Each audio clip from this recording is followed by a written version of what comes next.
Hey there, cats and kitties. I am the Blues Man, Johnny Blues, and this is going to be another set of DC Comics New 52 reviews. Starting us off, we're going to be looking at Superman #4. After the encounter Superman had with the Ice Mistress alien from the previous issue, which seemingly resulted in the disappearance of Clark Kent's friend and fellow reporter Heather Kelly, Jimmy Olsen and partner Miko Ogawa are being questioned by the Metropolis PD, as it turns out, Superman himself.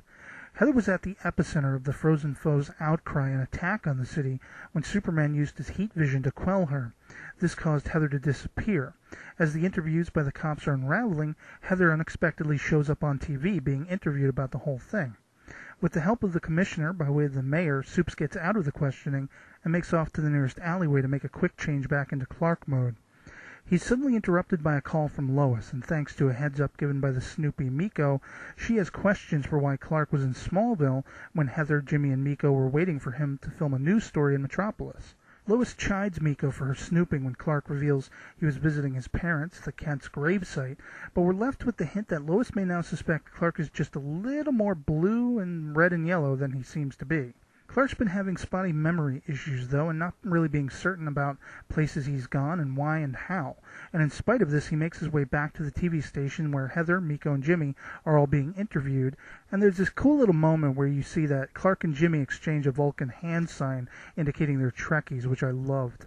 But what's really fascinating is Heather mysteriously covers for Clark, saying he was never meant to be on the scene at all, as now that's been called into question. But when the show takes a commercial break, Heather and Clark decide to take off.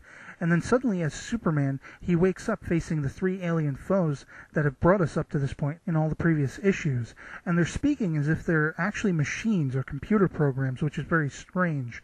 Suddenly, a strange swarm of bugs comes out of nowhere and envelops Superman, and the last thing he is told about who created these creatures is quite perplexing as we end the issue, and I won't spoil that for you here.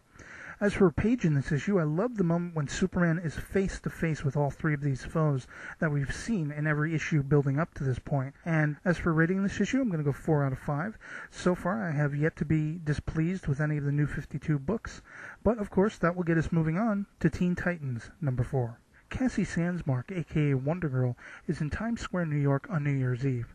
She's come after posting a solicitation on Craigslist regarding tracking down N.O.W.H.E.R.E, the group bent on hunting down youthful metahumans, but little does she know that Superboy has actually been sent there by N.O.W.H.E.R.E to either collect her or kill her.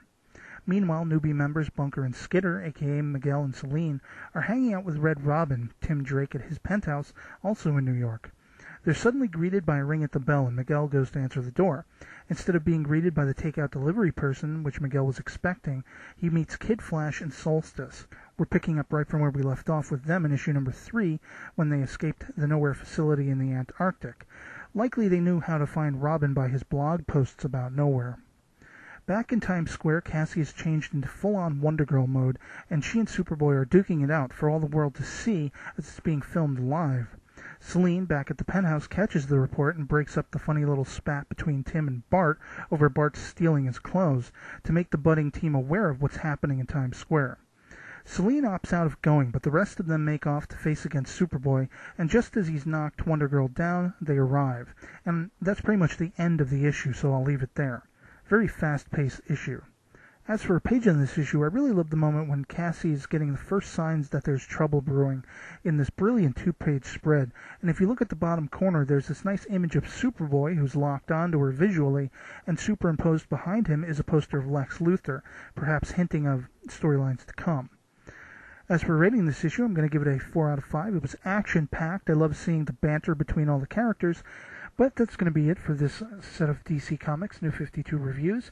Please stay tuned because there will be more to come, even though they are fashionably late. And otherwise, I hope this video finds you well. So that'll be it from me, and I'll catch you all later. Peace.